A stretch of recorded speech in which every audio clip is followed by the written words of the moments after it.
Après Footix, la deuxième plus belle mascotte de toute l'histoire des compétitions, elle est ici à Belgrade et c'est bien sûr notre image du jour. Samedi 4 juillet, troisième épisode de 10 minutes chrono, c'est le week-end et ça bouge toujours autant ici à Belgrade. La grosse actu de la journée, c'était l'équipe de France de water-polo qui disputait un énorme match face à la Serbie. Serbie, monstre vraiment au niveau mondial dans le sport du water-polo. Alors de l'ambiance, du très haut niveau et une mascotte inimitable, et je vous propose de plonger en plein cœur de cette rencontre. C'est ici, dans la mythique piscine du Partizan Belgrade, que les poloistes s'apprêtent à en découdre. Face à eux, les Serbes, les meilleurs au monde, et forcément, il y a du stress avant le match. Ils sont un peu tendus, un peu méprêts à en découdre, j'ai l'impression, donc il va falloir qu'ils y aillent de toute façon. Ce match, ça représente tous les entraînements, tous les fois où je suis rentré dans la piscine, que j'avais pas envie mais que je suis quand même allé. Voilà, c'est pour ça qu'on s'entraîne en fait, pour les matchs comme ça. C'est un truc incroyable, donc vraiment il faut se donner la chance de réussir à faire quelque chose. D'accord, et pour faire quelque chose on le fera tous ensemble, pas un ou deux, tous ensemble pour l'équipe et pour le résultat. Allez les gens, allez. De la pression donc sur les épaules des Bleus et profitons de l'échauffement pour rentrer dans le vif du sujet. La mascotte, figure la plus improbable de toutes les compétitions depuis France 98. La mascotte, je trouve un potentiel intéressant, maintenant si ça a travaillé, ça reste à travailler. Parfait. Rien n'a changé.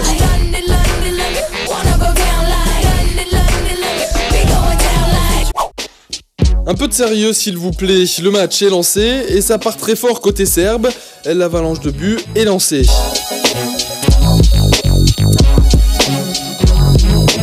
On essaye, là on est emmerdé dans les zones, on sait pas comment les marquer. Côté français, on résiste comme on peut, mais au final, ça fait 12-3 pour la Serbie. Et on s'en sort pas trop mal, mais au début du match, on a pas mal d'occasions, on tient le score, on loupe quelques trucs pour revenir à égalité. Et après, eux ils loupent pas, donc l'écart il se fait comme ça, quoi. Le dernier match de poule est prévu face à la Croatie. Ensuite, place au 8e de finale. Une défaite pour le water-polo, mais on attendait peut-être la première médaille française de cette universiade, soit au taekwondo, soit en escrime. Résultat, on a envoyé notre reporter de choc, Tommy Humbert, pour couvrir ces deux tableaux. Son résumé, c'est tout de suite et c'est cadeau. Allez Maïva, allez, travaille là. Appelle-la. Pour l'instant, Maïva s'en sort pas trop mal face à la top mondiale.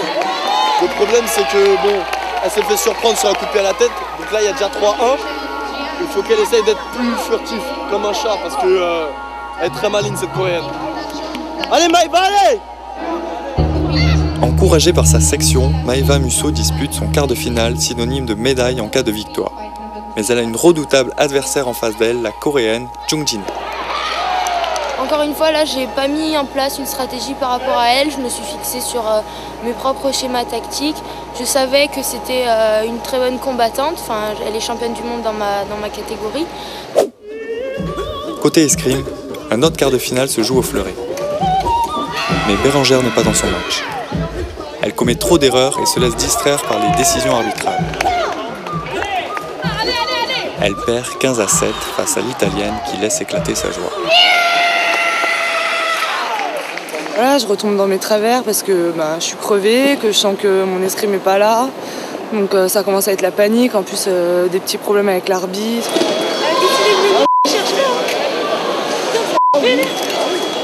Voilà, et je retombe dans mes travers. Je sais que c'est un de mes gros défauts, je suis super nerveuse, j'ai du mal à gérer mes émotions. Là voilà, il faut pas qu'elle se fasse surprendre sur des genres d'attaques comme ça. La coréenne est très maligne. Trop maligne pour cette fois-ci.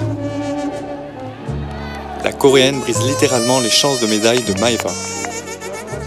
Et forcément, la déception est là.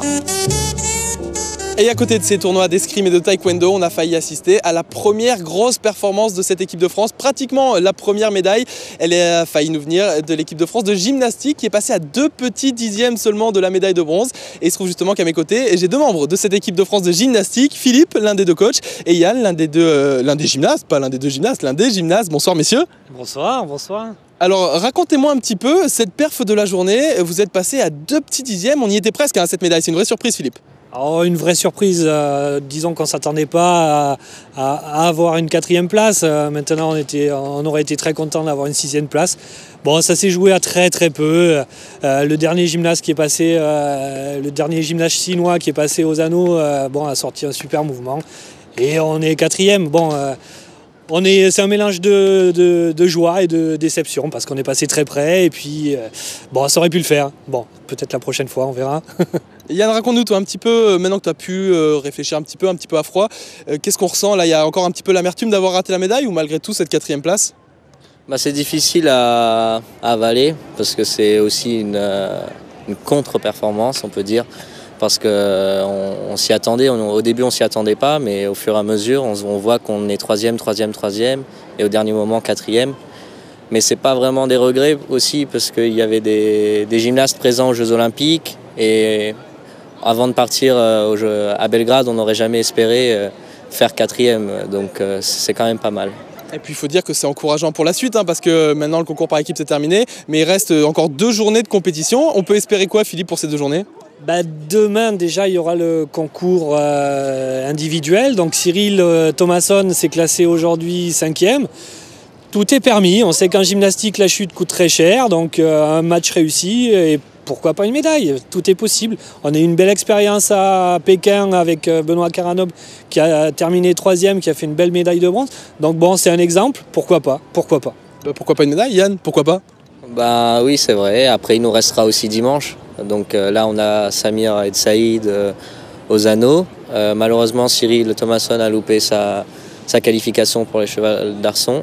Mais on est quand même présent, moi et Cyril, au bar parallèle. Donc on va essayer d'accrocher justement, pourquoi pas 2 médailles aussi au bar parallèle. Allez, on croise les doigts, c'est ce qu'on souhaite en tout cas. Et puis il faut savoir qu'en marge de toutes ces compétitions qui sont en train de se dérouler tout au long de la semaine ici à Belgrade, les athlètes de la délégation française ont tous été reçus en tout début de semaine dans diverses réceptions officielles. Il y a eu l'ambassade, il y a eu des levées de drapeaux, c'était pas le cas d'Yann qui n'était pas encore arrivé, mais pas mal d'autres étaient concernés. Je vous propose de jeter un coup d'œil à l'ambiance dans ces différentes réceptions.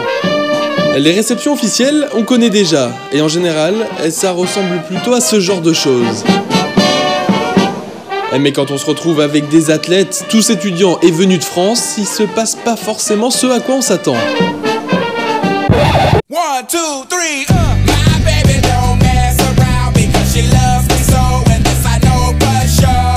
La cérémonie du lever de drapeau, c'est une tradition à l'Universiade. En début de compétition, la délégation française est officiellement accueillie et le drapeau tricolore va flotter sur Belgrade pendant 10 jours.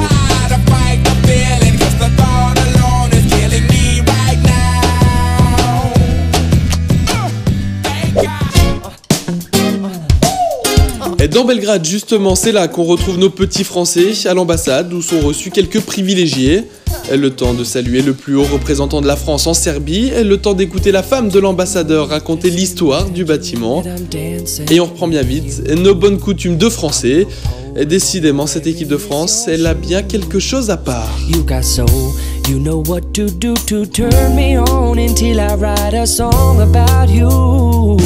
Toujours pas de médaille donc ici à Belgrade pour la délégation française dans cette Universiade. On va l'attendre peut-être, pourquoi pas, cette médaille pour demain dimanche. Et en attendant, vous le voyez, moi je me suis trouvé plein de potes mexicains, donc j'ai beaucoup mieux à faire que de rester avec vous ce soir, n'est-ce pas mesdames?